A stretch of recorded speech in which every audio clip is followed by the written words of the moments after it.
दोस्तों नमस्कार, ये है मार्गदर्शन फॉर सिविल सर्विसेज। मैं अनुराग चौधरी। दोस्तों आज की वीडियो में आप पढ़ेंगे समसामयिक घटना चक्र द्वारा प्रकाशित जीएस पॉइंटर का जीव विज्ञान का भाग 2। इसका पहला भाग हम पहले ही कर चुके हैं। इस वीडियो में आप मुख्य रूप से कोशिका, मानव शारीरिकी, रुधिर परिसंचरण तंत्र, पाचन तथा उत्सर्जन और प्रकाश संश्लेषण से संबंधित महत्वपूर्ण प्रश्नों के बारे में पढ़ेंगे। ये वीडियो सिविल सेवा परीक्षा, विभिन्न राज्यों द्वारा आयोजित राज्य सेवा परीक्षा, बैंक, एसएससी, रेलवे आदि के लिए विशेष रूप से महत्वपूर्ण है। तो आइए शुरू करते हैं आज का वीडियो। सबसे पहले देखते हैं कोशिका से संबंधित महत्वपूर्ण प्रश्न। पहला प्रश्न है, नाभिक के अलावा कोशिका के जिस कोशिकांग में डीएनए होता है वो कौन सा है? तो दोस्तों नाभिक के अलावा कोशिका के माइटोकॉन्ड्रिया में डीएनए होता है। माइटोकॉन्ड्रिया, इसमें डीएनए उपस्थित होता है। सही कथन क्या है? तो विषाणु सम एकल तंतु आरएनए अणु से बने होते हैं। तो दोस्तों जो विषाणु या वायरस होते हैं सम एकल तंतु आरएनए अणु से बने होते हैं। साधारण मानव में गुणसूत्र कितने होते हैं? तो इसे जोड़ी में अगर जो कहा जाए तो 23 जोड़ी गुणसूत्र होते हैं, यानी कुल 46 गुणसूत्र होते हैं। दोस्तों जीवों में अत्यधिक विविधता का कारण क्या होता है? तो जीवों में अत्यधिक विविधता का कारण उत्परिवर्तन होता है। लिंग गुणसूत्र नहीं होते हैं, तो छिपकली में लिंग गुणसूत्र नहीं होते हैं। अगला प्रश्न है, पादप कोशिका जंतु कोशिका से किस प्रकार भिन्न होती है? तो दोस्तों कोशिका भित्ति के कारण पादप कोशिका जंतु कोशिका से भिन्न होती है। जंतु कोशिका में अनुपस्थित होती है, तो सेलुलोज की कोशिका भित्ति जो होती है वो जंतु कोशिका में अनुपस्थित होती है, जबकि पादप कोशिका में सेलुलोज की कोशिका भित्ति होती है और इसी आधार पर पादप कोशिका जंतु कोशिका से अलग होती है। अगला प्रश्न है, जैव कोशिका का वह भाग जो पावर हाउस या कोशिका का बिजली घर कहा जाता है, ये है माइटोकॉन्ड्रिया। माइटोकॉन्ड्रिया जैव कोशिका का पावर हाउस कहा जाता है। पीत पिंड कोशिकाओं की संहति क्या होती है? तो अंडाशय में पाई जाने वाली कोशिकाओं की संहति होती है पीत पिंड कोशिकाओं की संहति। प्लाज्मा झिल्ली किसकी बनी होती है? प्रोटीन और लिपिड से प्लाज्मा झिल्ली का निर्माण होता है। अगला प्रश्न है दोस्तों, प्रोटीन संश्लेषण में सबसे अधिक महत्वपूर्ण भूमिका किसकी होती है? तो अंतःप्रद्रव्ययी जालिका और राइबोसोम की भूमिका प्रोटीन संश्लेषण में सबसे अधिक होती है। आइए अगला प्रश्न देखते हैं। अगला क्वेश्चन है कि लसिका कोशिकाएं बनती हैं, तो लसिका कोशिकाएं तिल्ली में बनती हैं। और स्तंभ कोशिका अनुसंधान के क्षेत्र में नवीनतम विकास के संदर्भ में जो सही कथन है वो आइए देखते हैं। तो सही कथन है दोस्तों, बीजपुटी अवस्था पर भ्रूण मानव स्तंभ कोशिकाओं का एकमात्र स्रोत है।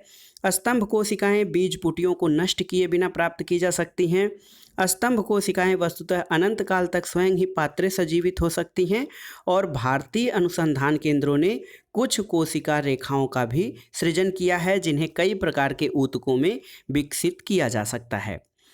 अगला प्रश्न है, प्राणियों में स्तंभ कोशिकाओं के प्रत्यारोपण के संदर्भ में सही कथन क्या है? तो सही कथन ये है कि ये प्राणी में जीवन भर स्वयं गुणन करती रहती हैं। ये अंगों के क्षतिग्रस्त ऊतकों की मरम्मत करती हैं और ये एक या अधिक प्रकार के विशिष्ट कोशिकाओं को बनाने की क्षमता रखती हैं। अगला प्रश्न है, प्रक्रमित कोशिका मृत्यु यानी प्रोग्राम्ड सेल डेथ में कोशिकीय और आणविक नियंत्रण को क्या कहा जाता है? तो प्रक्रमित कोशिका मृत्यु यानी प्रोग्राम्ड सेल डेथ में कोशिकीय और आणविक नियंत्रण को कहा जाता है एपोप्टोसिस। एपोप्टोसिस कहा जाता है प्रक्रमित कोशिका मृत्यु के कोशिकीय और आणविक नियंत्रण की क्रिया को। अगला प्रश्न है, हमारे तंत्र में अधिकतम एटीपी अणुओं को उत्पन्न करने वाला चक्र कौन सा है? तो ये है क्रेब्स चक्र। क्रेब्स चक्र से सबसे अधिक एटीपी अणु मिलते हैं।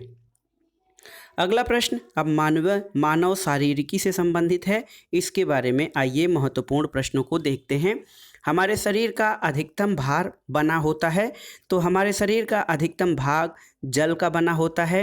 एक वयस्क मानव के शरीर में कितना जल प्रतिशत होता है? तो 65% जल की मात्रा होती है एक वयस्क मानव के शरीर में। अगला प्रश्न है, लौह, सोडियम, ऑक्सीजन और आयोडीन में से मानव शरीर में सर्वाधिक प्रचुरता में पाया जाने वाला तत्व कौन सा है? तो ये तत्व होता है ऑक्सीजन। लोहा, सोडियम, फास्फोरस और कैल्शियम में से मानव शरीर में अधिकतम पाया जाने वाला तत्व कौन सा है? तो इसमें कैल्शियम होता है इन ऑप्शनों में, यानी ये जो विकल्प हैं लोहा, सोडियम, फास्फोरस और कैल्शियम में सबसे अधिक कैल्शियम की मात्रा पाई जाती है। वयस्क मानव में होती हैं तो दोस्तों 206 हड्डियां होती हैं वयस्क मानव में, और 20 वर्ष की आयु पर मानव शरीर में हड्डियों की संख्या कितनी होती है? तो ये हैं 206 हड्डियां एक वयस्क मानव के शरीर में होती हैं। मानव शरीर की सबसे छोटी हड्डी कौन सी होती है? दोस्तों मानव शरीर की सबसे छोटी हड्डी स्टेपीज होती है और ये कान में पाई जाती है। मनुष्य की खोपड़ी में कितनी हड्डियां होती हैं? तो मनुष्य की खोपड़ी में कुल 28 अस्थियां होती हैं। अगला प्रश्न है, कुछ ऑप्शन है आपके पास, magnesium chloride, calcium carbonate, calcium phosphate और सोडियम क्लोराइड में से वह लवण जो मानव हड्डियों में सर्वाधिक मात्रा में पाया जाता है? तो ये है कैल्शियम फास्फेट। कैल्शियम फास्फेट हड्डियों में सर्वाधिक मात्रा में पाया जाता है। अगला प्रश्न है, मनुष्य के शरीर में पसलियों के कितने जोड़े होते हैं? तो ये 12 जोड़े होते हैं। और मनुष्य के शरीर के पैर की हड्डी जो होती है ये ठोस होती है। दोस्तों शल्य क्रिया में आर्थोप्लास्टी क्या होता है? तो आर्थोप्लास्टी कूल्हे के जोड़ का प्रतिस्थापन जो है, हिप जॉइंट रिप्लेसमेंट को जो है वो आर्थोप्लास्टी कहा जाता है। कशेरुक रज्जु या स्पाइनल कार्ड में कितनी जोड़ी तंत्रिका होती हैं? तो 31 जोड़ी तंत्रिका होती हैं स्पाइनल कार्ड में। अगला प्रश्न है, एक स्वस्थ मनुष्य एक दिन में कितना पेशाब करता है? तो लगभग 1.5 लीटर पेशाब करता है एक स्वस्थ मनुष्य एक दिन में। दोस्तों प्लास्टिक ऊतक जो हड्डियों के साथ एक दूसरे को पकड़े रहते हैं, तो जो इलास्टिक या प्रत्यस्थ ऊतक होते हैं हड्डियों को एक दूसरे के साथ पकड़े होते हैं, इनको लिगामेंट या स्नायु कहा जाता है। और दांतों की जमी परतें किससे बनी होती हैं? तो दांतों पर जो परतें जमी होती हैं वो भोजन के कण, थूक, मुख अम्ल और बैक्टीरिया से बनी होती हैं। अगला प्रश्न है, नाखून काटते समय दर्द नहीं होता है, क्यों? क्योंकि नाखून मृत कोशिकाओं के द्रव्य द्वारा बने रहते हैं जिनमें रक्त संचरण नहीं होता है। अगला प्रश्न है, अस्थि और दांतों के निर्माण के लिए किसकी आवश्यकता होती है? कैल्शियम और फास्फोरस तत्वों की आवश्यकता होती है हड्डियों और दांत के निर्माण के लिए। अगला प्रश्न है, कुछ ऑप्शन है आपके पास, कैल्शियम, फास्फोरस, फ्लोरीन और आयोडीन में से वह पौष्टिक तत्व जो अस्थि और दांतों के निर्माण के लिए और उनकी मजबूती के लिए आवश्यक नहीं है? तो ये है आयोडीन। जबकि कैल्शियम, फास्फोरस और फ्लोरीन दांतों के निर्माण और मजबूती के लिए बहुत आवश्यक है। मनुष्य के जीवन काल में 2 बार विकसित होते हैं। तो दोस्तों 20 दांत मनुष्य के जीवन काल में 2 बार विकसित होते हैं। अस्थि, दंतवल्क, डेंटिन तथा सीमेंट्स में से हमारे शरीर का दृढ़ भाग कौन सा होता है? तो ये होता है दोस्तों दंतवल्क, जिसको कि इनेमल कहा जाता है।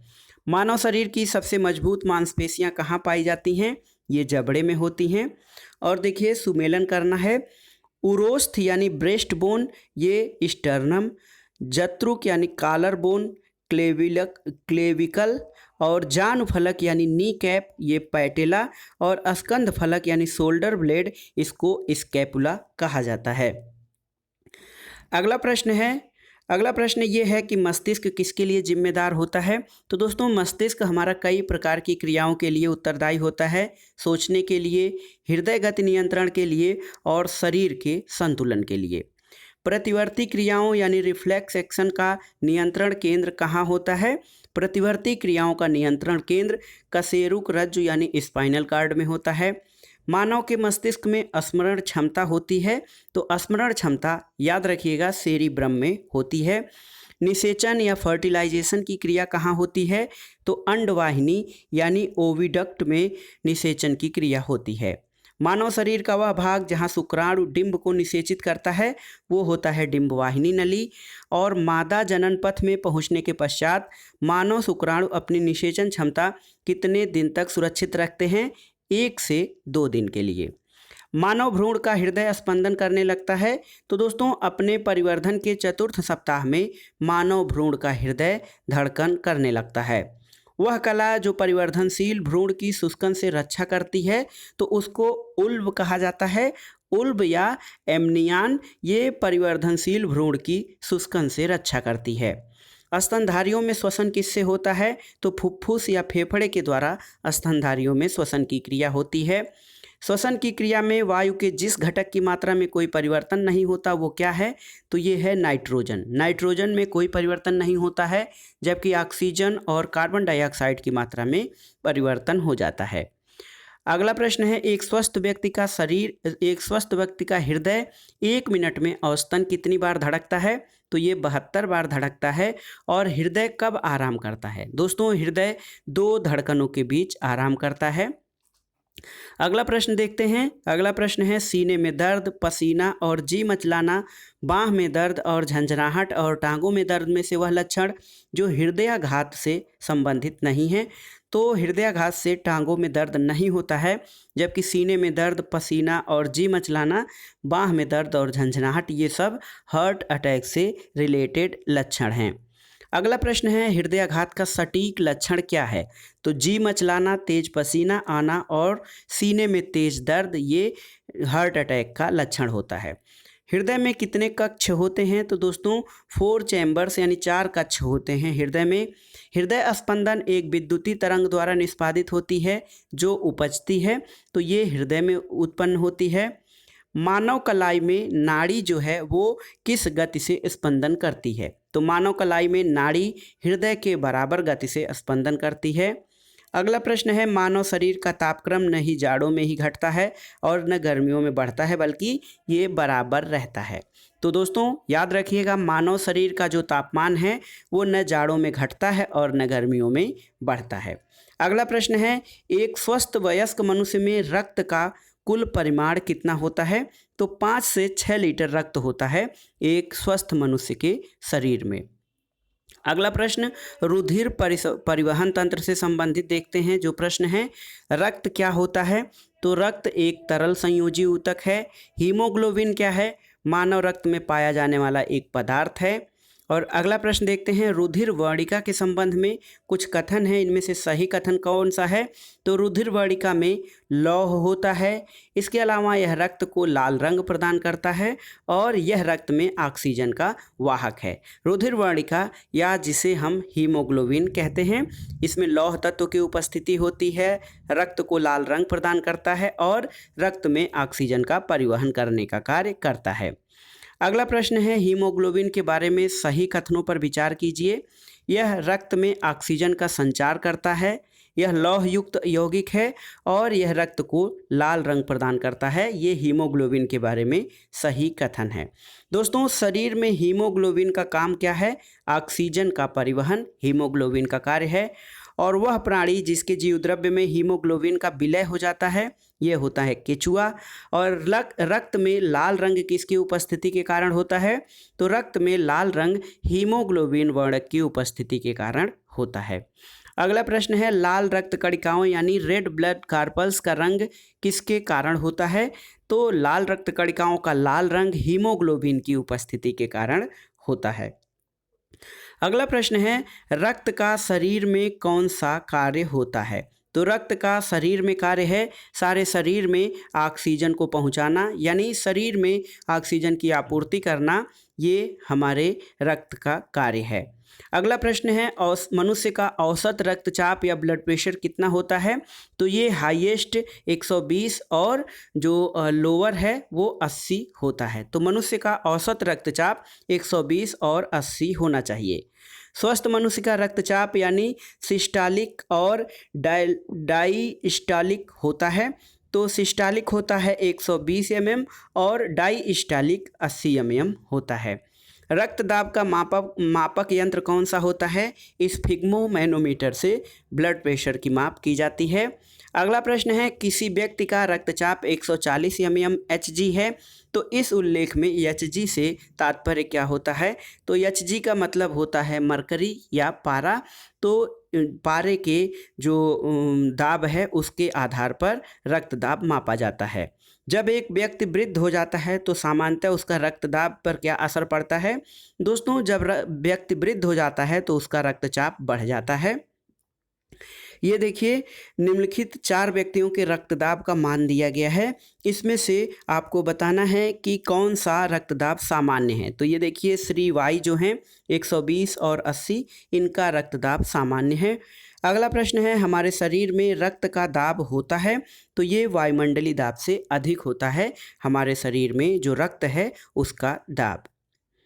अगला प्रश्न देखते हैं, वह रक्त जो सार्वत्रिक दाता यानी यूनिवर्सल डोनर होता है, ये है ओ ब्लड ग्रुप। और अगला प्रश्न कथन कारण से है। कथन है, ए बी रक्त समूह के लोग सार्वभौमिक प्राप्तकर्ता होते हैं। कारण है, रक्त समूह ए बी की लाल रक्त कोशिका में कोई एंटीजन नहीं होता है, इसलिए अन्य किसी रक्त समूह के साथ समूहन या एग्लूटिनेशन नहीं होता है। तो ए सही है लेकिन आर गलत है। अगला प्रश्न है, ए बी रक्त वाला व्यक्ति किसी ऐसे व्यक्ति का रक्त ले सकता है जिसका रक्त वर्ग कोई भी वर्ग हो, इसीलिए ए बी वर्ग वाले को जो है वो सार्वत्रिक प्राप्तकर्ता वर्ग कहा जाता है। ए बी रक्त वाले व्यक्ति को कभी कभी सार्विक रक्त आदाता कहा जाता है क्योंकि उसके रक्त में एंटीबॉडी का अभाव होता है। अगला प्रश्न है दोस्तों, एक व्यक्ति जिसका रक्त समूह ए है सड़क दुर्घटना में गंभीर रूप से घायल हो जाता है और चिकित्सक रक्तदान की सलाह देते हैं। उसके संबंधियों को रक्तदान हेतु कहा जाता है जिनके रक्त समूह इस प्रकार से पाए जाए। पत्नी ओ, भाई ए बी, पुत्र का ए है और पुत्री का ओ है, तो वह संबंधी जो उस घायल व्यक्ति को रक्तदान कर सकता है तो वो हैं पत्नी और पुत्र तथा पुत्री। पत्नी, पुत्र और पुत्री यानी ए ब्लड ग्रुप वाले व्यक्ति को ओ ग्रुप वाला, ए ग्रुप वाला और मतलब ओ ग्रुप वाला और ए ग्रुप वाला व्यक्ति रक्त दे सकता है। अगला प्रश्न है, एक मनुष्य दुर्घटनाग्रस्त हो जाता है तो उसे रक्तदान की आवश्यकता होती है किंतु उसके रक्त समूह का परीक्षण करने का समय नहीं है, तो वह रक्त समूह जो उसे दिया जा सकता है वह है ओ ब्लड ग्रुप। अगला प्रश्न है, अज्ञात रुधिर व्यक्ति गंभीर रूप से दुर्घटनाग्रस्त हो जाता है और उसे तुरंत ब्लड ट्रांसफ्यूजन की आवश्यकता है, तो अस्पताल में आसानी से वह उपलब्ध रुधिर वर्ग जिसका रक्त आदान के लिए उपयोग सुरक्षित होता, तो ये है ओ ब्लड ग्रुप और RH- फैक्टर। एक व्यक्ति दुर्घटना में घायल हो गया है, उसके रक्त समूह की जांच के लिए समय नहीं है, उसे कौन सा खून दिया जाना चाहिए? तो O blood group RH- blood उसको दिया जाना चाहिए। अगला प्रश्न है बहुत महत्वपूर्ण, रक्त समूह यानी ब्लड ग्रुप्स की खोज किसने की थी? तो दोस्तों, ब्लड ग्रुप की खोज कार्ल लैंडस्टीनर ने की थी। RH कारक का नाम किससे संबंधित है? तो RH कारक का नाम या RH फैक्टर का नाम एक प्रकार के बंदर से संबंधित है। अगला प्रश्न है, एक विवाहित दंपति ने एक बालक को गोद लिया, इसके कुछ वर्ष बाद उन्हें जुड़वा पुत्र पैदा हुए। दंपति में एक का रक्त वर्ग AB पॉजिटिव है और दूसरे का O निगेटिव है। तीनों पुत्रों में से एक का रक्त वर्ग A पॉजिटिव, दूसरे का B पॉजिटिव और तीसरे का O पॉजिटिव है। गोद लिए गए पुत्र का रक्त वर्ग क्या होगा? तो दोस्तों, गोद लिए गए पुत्र का रक्त वर्ग O पॉजिटिव होगा क्योंकि इसमें से जो पति पत्नी हैं उनमें से एक का जो रक्त वर्ग है AB पॉजिटिव है और दूसरे का O निगेटिव है, तो ऐसे में उनके पुत्रों में जो अधिकतम संभावना है वो A पॉजिटिव और B पॉजिटिव की संभावना ज़्यादा रहेगी। अगला प्रश्न है, एक पिता का रक्त वर्ग A है और माता का O है, तो उनके पुत्र का रक्त वर्ग क्या हो सकता है? तो दोस्तों, उनके पुत्र का रक्त वर्ग O हो सकता है। और किसी एक सामान्य व्यक्ति के रक्त का pH स्तर कितना होता है? 7.35 से 7.45, यानी रक्त का जो pH मान होता है रक्त क्षारीय होता है, तो एवरेज में रक्त का pH मान 7.4 होता है। अगला प्रश्न है, प्रतिजन या एंटीजन पदार्थ कौन से होते हैं? तो प्रतिपिंड या एंटीबॉडी के निर्माण को उद्दीपित करने वाले पदार्थ प्रतिजन या एंटीजन पदार्थ कहलाते हैं। प्रतिजन क्या होता है? तो दोस्तों, एंटीजन जो होता है वो प्रतिरक्षा तंत्र को प्रवर्तित करता है, यानी एंटीजन का संबंध हमारे शरीर के प्रतिरक्षा तंत्र से होता है। एंटीजन की मूल विशेषता क्या होती है? एंटीजन की मूल विशेषता ये है कि ये प्रतिरक्षियों के निर्माण को प्रेरित करते हैं। शरीर में संक्रमण से हमारी रक्षा कौन करता है? WBC यानी श्वेत रुधिर कणिकाएं जो हैं वो हमारे शरीर की संक्रमण से रक्षा करती हैं। सफ़ेद रक्त कणिकाओं का मुख्य कार्य भी यही होता है, रोग प्रतिरोधक क्षमता धारण करना। अगला प्रश्न है, रक्त के प्लाज्मा में एंटीबॉडी किससे निर्मित होती है? तो लिम्फोसाइट द्वारा। और प्रतिरक्षा यानी असंक्राम्यता का सर्वाधिक संबंध किससे है? लिम्फोसाइट से। और मानव रक्त की श्यानता का क्या कारण है? दोस्तों, मानव रक्त की श्यानता का कारण रक्त में प्रोटीन है। मानव के श्वेत रक्त कणों यानी WBC का व्यास कितना होता है? तो दोस्तों, श्वेत रक्त कणिकाओं का व्यास लगभग 0.007 मिलीमीटर होता है। अगला प्रश्न है, रुधिर में श्वेत रक्त कणिकाओं की अत्यधिक मात्रा में उपस्थिति को रोग विज्ञान की भाषा में क्या कहते हैं? ये बहुत ही महत्वपूर्ण प्रश्न है। जब रुधिर में श्वेत रक्त कणिकाओं की मात्रा अधिक हो जाती है तो इसको ल्यूकीमिया कहा जाता है। लाल रक्त कणिकाओं का निर्माण कहाँ होता है? अस्थिमज्जा में। और WBC का बनना और RBC का विनाश कहाँ पर होता है? ये प्लीहा में होता है। दोस्तों, रक्त ग्लूकोज स्तर सामान्यतः किस में नापा जाता है? मिलीग्राम प्रति डेसीलीटर में ब्लड के ग्लूकोज स्तर का मापन किया जाता है। अगला प्रश्न है, हृदय को रक्त का संभरण करने वाली धमनियाँ क्या कहलाती हैं? हृदय धमनियाँ। और रक्त का थक्का बनाने में फाइब्रिनोजिन को फाइब्रिन के परिवर्तन में भाग लेने वाला एंजाइम कौन सा है? ये होता है थ्राम्बिन एंजाइम। वह रासायनिक प्रक्रम, वह शारीरिक प्रक्रम जिसमें थ्राम्बिन का संबंध होता है। तो थ्राम्बिन जो है वो रक्त के जमने में सहायक होता है। प्लाज्मा में जल कितना प्रतिशत होता है? तो दोस्तों, प्लाज्मा में जल की मात्रा 90% के लगभग होती है। और किसी सामान्य व्यक्ति के रक्त के संदर्भ में सही कथन क्या है? तो रक्त में WBC की तुलना में बिम्बाणु अधिक होते हैं। ये सामान्य व्यक्ति के रक्त के संदर्भ में सही कथन है। अगला प्रश्न देखते हैं, मानव शरीर में ऑक्सीजन का अभिगमन या परिवहन किससे होता है? तो ये होता है दोस्तों ऊतकों के द्वारा, रक्त के द्वारा और फुफ्फुस के द्वारा। तो ये सही क्रम है। सबसे पहले ऊतकों के द्वारा, फिर रक्त के द्वारा और उसके बाद फेफड़ों के द्वारा ये ऑक्सीजन का अभिगमन होता है। अगला प्रश्न देखते हैं, वह जब रक्त में ऑक्सीजन की सांद्रता में कमी होती है तो सांस की गति पर क्या प्रभाव पड़ता है? तो रक्त में ऑक्सीजन की कमी से श्वास की गति बढ़ जाती है। कार्बन मोनोऑक्साइड विषाक्तता मुख्यतः प्रभावित किसको करती है? रक्त की ऑक्सीजन को वहन करने की क्षमता को कार्बन मोनोऑक्साइड विषाक्तता प्रभावित करती है। अगला प्रश्न है, निम्नलिखित कथनों पर विचार कीजिए। कथन है, कटे स्थानों के रक्त प्रवाह को रोकने के लिए फिटकिरी का प्रयोग किया जाता है। कारण है, रक्त एक कोलाइडी निकाय है जिसमें ऋणावेशित कोलाइडी कण होते हैं। फिटकिरी के एल्यूमिनियम आयनों की स्कंदन शक्ति अधिक होती है, इसलिए रक्त स्कंदित हो जाता है। तो दोस्तों, A और R दोनों सही हैं और R A की सही व्याख्या करता है। अगला प्रश्न है, एक ऐसा कृत्रिम रक्त जो प्लास्टिक रक्त की किस्म है जिसमें किसी मरीज की जो मरीज का विचार किए बिना दिया जा सकता है, इसे कहाँ के वैज्ञानिकों ने निर्माण किया है? तो इसका निर्माण ब्रिटेन के वैज्ञानिकों ने किया है। अब आइए पाचन और उत्सर्जन से संबंधित महत्वपूर्ण प्रश्नों को देखते हैं। प्रश्न है, मानव शरीर में पाचन का अधिकांश भाग कहाँ संपन्न होता है? तो मानव शरीर में पाचन का अधिकांश भाग छोटी आंत में होता है। लार सहयोग करती है, तो लार जो है वो स्टार्च के पाचन में सहयोग करती है। स्टार्च यानी मंड के पाचन में लार सहयोग करती है। और ये देखिए, मानव वृक्क के कार्य से संबंधित कुछ कथन हैं, इनमें सही कथन कौन से हैं? तो सही कथन है दोस्तों, वृक्क में उत्सर्ग अपनयन के पश्चात स्वच्छ रक्त वृक्कीय धमनी वापस जाता है और बोमन संपुट से निस्पंदित द्रव लघु नलिकाओं से गुजरता है जहां अधिकांश ग्लूकोज का पुनरावशोषण होता है और वृक्कीय शिरा में रक्त के पास वापस भेजा जाता है। तो ये दोनों ही कथन सही हैं। मनुष्य के शरीर में खून के शुद्धिकरण की प्रक्रिया को क्या कहा जाता है? इसको कहते हैं डायलिसिस। मनुष्य के शरीर में खून के शुद्धिकरण की प्रक्रिया को डायलिसिस कहा जाता है। अगला प्रश्न है, देखते हैं सही कथन आपको बताना है। तो शरीर में सारा रक्त किडनी के माध्यम से शुद्ध होता है। डायलिसिस किससे संबंधित है? किडनी या वृक्क से। और यूरिया रक्त से पृथक किया जाता है गुर्दा द्वारा। वृक्क से औसत रक्त प्रवाह कितना होता है?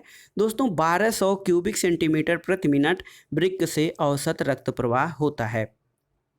अपोहक जिसके कार्य संपादन हेतु प्रयुक्त होता है तो ये वृक्क है। और जब वृक्क कार्य करना बंद कर देते हैं तो क्या जमा होता है? रक्त में नत्रजन अपशिष्ट पदार्थ जमा होता है जब वृक्क काम करना बंद कर देते हैं। मानव गुर्दे का सामान्य कार्य क्या होता है? तो देखिए, रक्त में जल की मात्रा का नियंत्रण, यूरिया को छानकर बाहर करना और कई हार्मोनों का स्रवण करना, ये मानव गुर्दे का सामान्य कार्य है।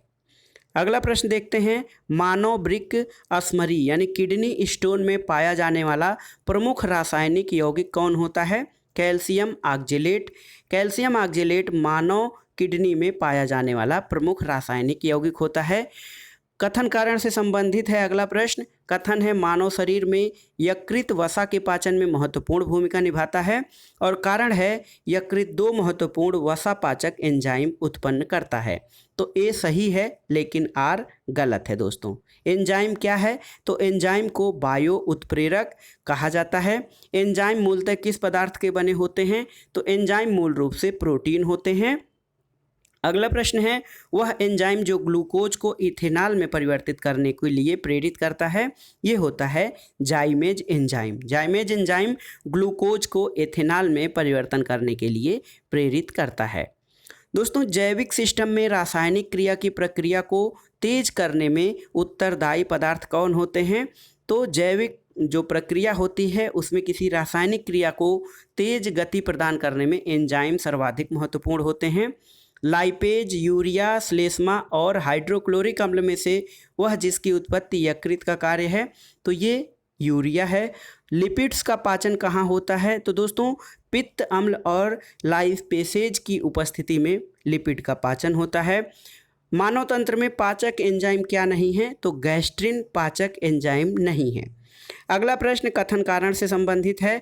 मानव तंत्र में एक पाचक एंजाइम क्या नहीं है? तो ये गैस्ट्रिन है।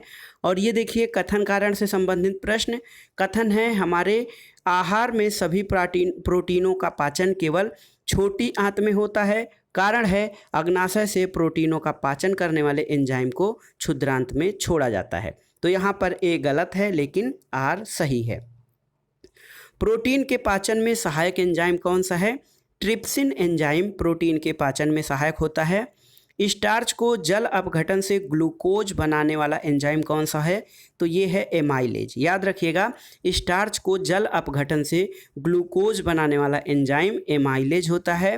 और वह परिवर्तन जिसमें एंजाइम ट्रिप्सिन उत्प्रेरक का कार्य करता है, ये प्रोटीन को अमीनो अम्ल में बनाने के लिए एंजाइम ट्रिप्सिन उत्प्रेरक का कार्य करता है। मानव शरीर में पुच्छ संलग्न होता है, तो बृहदांत्र से यानी बृहद आंत्र से बड़ी आंत से संबंधित होता है मानव शरीर में पुच्छ। मानव शरीर में क्षुद्रांत के 3 संरचनात्मक भागों की लंबाई का सही क्रम क्या है? तो ये देखिए, जो है सबसे बड़ा होता है शेषांत्र, मध्यांत्र और ग्रहणी। ये क्षुद्रांत के 3 संरचनात्मक भागों की लंबाई का बड़े से छोटे में क्रम है। वह आहार जो मानव शरीर में नए ऊतकों की वृद्धि के लिए पोषक तत्व प्रदान करता है, ये पनीर है। और प्रोबायोटिक खाद्य से संबंध कुछ कथन है, उस पर विचार कीजिए। तो सही कथन है, प्रोबायोटिक खाद्य में सजीव जीवाणु विद्यमान होते हैं जो मानव के लिए लाभकारी माने जाते हैं। इसके अलावा प्रोबायोटिक खाद्य अंत्र फ्लोरा के अनुरक्षण में सहायता देता है। तो ये दोनों ही कथन सही हैं। अगला प्रश्न देखते हैं। अगला प्रश्न है, न्यूट्रास्यूटिकल्स उत्पाद क्या होते हैं? दोस्तों, न्यूट्रास्यूटिकल्स उत्पाद जो होते हैं पोषक और औषधि प्रभाव वाले दोनों, यानी न्यूट्रा से पोषण और स्यूटिकल से औषधि। तो ऐसे पदार्थ जिनमें पोषक और औषधि प्रभाव दोनों होता है उन्हें न्यूट्रास्यूटिकल्स कहा जाता है। अगला प्रश्न है, एंजाइम और उनके कार्यों का सही जोड़ा क्या है? ई कोलाई प्रतिबंधित डीएनए को विशिष्ट और एंडोन्यूक्लियस 2 ये स्थलों पर काटने के लिए। तो ये एंजाइम और उनके कार्यों का सही जोड़ा है। अब आइए देखते हैं प्रकाश संश्लेषण यानी फोटोसिंथेसिस से संबंधित महत्वपूर्ण प्रश्न कौन कौन से बनते हैं। प्रकाश संश्लेषण से जो बनने वाला पहला प्रश्न है, हरे पौधों में प्रकाश संश्लेषण की क्रिया में क्या संपन्न होता है। तो दोस्तों, हरे पौधे में जो प्रकाश संश्लेषण या फोटोसिंथेसिस की प्रक्रिया होती है वो सूर्य के प्रकाश में होती है। इसमें कार्बन डाइऑक्साइड पौधे वायुमंडल से लेते हैं और कार्बन डाइऑक्साइड को छोड़ते हैं। प्रकाश संश्लेषण में पौधों द्वारा उपयोग क्या की जाती है, तो पौधों द्वारा कार्बन डाइऑक्साइड गैस उपयोग की जाती है। प्रकाश संश्लेषण की प्रक्रिया के लिए सबसे आवश्यक गैस कौन सी है, ये है कार्बन डाइऑक्साइड यानी CO2 गैस जो होती है वो प्रकाश संश्लेषण में उपयोगी गैस होती है। अगला प्रश्न है, ऑक्सीजन जो प्रकाश संश्लेषण से उत्पन्न होती है कहाँ से आती है। प्रकाश संश्लेषण से उत्पन्न होने वाली ऑक्सीजन जल से प्राप्त होती है। अगला प्रश्न है, पौधों द्वारा तीव्र अवशोषण होता है। नीला और लाल प्रकाश का तीव्र अवशोषण पौधों द्वारा होता है। और आपको एक प्रश्न और यहीं से बनता है कि किस रंग के प्रकाश में प्रकाश संश्लेषण की गति सर्वाधिक होती है, तो ये नीले और लाल रंग के प्रकाश में। अगला प्रश्न है, पृथ्वी पर अधिकांश ऑक्सीजन किसके द्वारा उत्पादित किया जाता है। बहुत ही महत्वपूर्ण प्रश्न है दोस्तों। पृथ्वी पर अधिकांश ऑक्सीजन का उत्पादन शैवालों द्वारा किया जाता है और प्रकाश संश्लेषण होता है दिन में अथवा रात्रि में, दोनों ही स्थितियों में, दिन या रात दोनों में ही प्रकाश संश्लेषण की क्रिया हो सकती है। अगला प्रश्न है, पौधे व पेड़ का खाना तैयार करने की प्रक्रिया क्या कहलाती है, तो उसे प्रकाश संश्लेषण या फोटोसिंथेसिस कहते हैं, जिस प्रक्रिया द्वारा पौधे और पेड़ अपना भोजन तैयार करते हैं। अगला प्रश्न है, वह क्रिया जिसके द्वारा पौधे अपना भोजन तैयार करते हैं प्रकाश संश्लेषण कहलाती है। और एक प्रश्न, प्रकाश संश्लेषण कहाँ होता है, तो प्रकाश संश्लेषण की क्रिया क्लोरोप्लास्ट में होती है। अगला प्रश्न है, प्रकाश संश्लेषण हेतु सर्वाधिक क्रियाशील प्रकाश कौन सा होता है, ये है दोस्तों लाल प्रकाश। और प्रकाश संश्लेषण में सबसे अधिक प्रभावकारी क्या होता है, ये लाल प्रकाश होता है। दोस्तों, एक प्रश्न और बनता है, प्रकाश संश्लेषण में पर्णहरित द्वारा सर्वाधिक उपयोग किस रंग के प्रकाश का किया जाता है, तो ये लाल रंग के प्रकाश का सर्वाधिक उपयोग पर्णहरित द्वारा प्रकाश संश्लेषण की प्रक्रिया में किया जाता है। कृत्रिम प्रकाश के कारण क्या प्रकाश संश्लेषण हो सकता है, तो बिल्कुल कृत्रिम प्रकाश से प्रकाश संश्लेषण हो सकता है। अगला प्रश्न है, प्रकाश ऊर्जा का रासायनिक ऊर्जा में रूपांतरण किसके द्वारा होता है। बहुत ही महत्वपूर्ण है, जिसे ऊर्जा संरक्षण का नियम कहते हैं। यानी ऊर्जा को न तो उत्पन्न किया जा सकता है और न ही नष्ट किया जा सकता है, इसे केवल एक रूप से दूसरे रूप में परिवर्तित किया जा सकता है। तो इस प्रकार से प्रकाश ऊर्जा का रासायनिक ऊर्जा में स्थानांतरण या परिवर्तन प्रकाश संश्लेषण के द्वारा होता है। वह प्रक्रम जो प्रकाश संश्लेषण में सम्मिलित होता है वह है प्राप्यतम ऊर्जा, स्थितिज ऊर्जा में परिवर्तित होती है और संचित हो जाती है। ये प्रकाश संश्लेषण में प्रक्रम यूज होता है। अधिकतम कुशलतापूर्वक सौर ऊर्जा को रासायनिक ऊर्जा में परिवर्तित कौन करता है, तो ये है क्लोरेला। क्लोरेला अत्यधिक कुशलतापूर्वक सौर ऊर्जा को रासायनिक ऊर्जा में परिवर्तित करता है।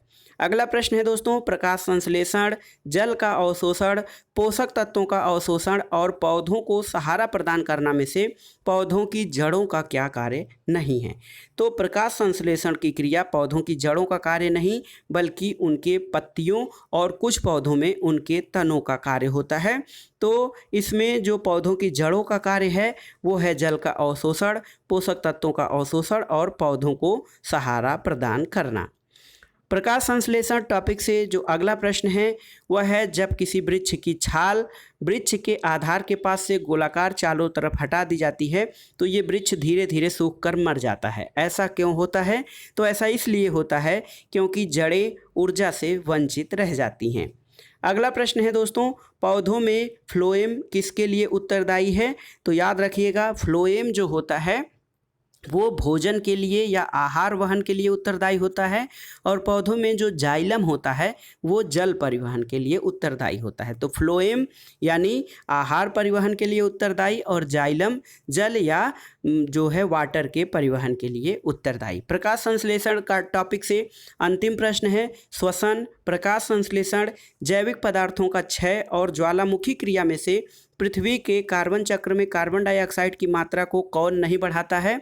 तो दोस्तों प्रकाश संश्लेषण प्रक्रिया जो है ये वातावरण से कार्बन डाइऑक्साइड को लेता है और ऑक्सीजन छोड़ता है। तो इसलिए पृथ्वी के कार्बन चक्र में कार्बन डाइऑक्साइड की मात्रा को ये नहीं बढ़ाता है, जबकि श्वसन और जैविक पदार्थों का क्षय तथा ज्वालामुखी क्रिया से वातावरण में कार्बन डाइऑक्साइड की मात्रा बढ़ती है। तो ये था आज का वीडियो। इसमें आपने जीव विज्ञान से संबंधित कोशिका, मानव शारीरिकी, रुधिर परिसंचरण तंत्र, पाचन और उत्सर्जन तथा प्रकाश संश्लेषण से संबंधित महत्वपूर्ण प्रश्नों को देखा और ये प्रश्न परीक्षाओं के लिए, सभी प्रतियोगी परीक्षाओं के लिए बहुत ही इंपॉर्टेंट हैं।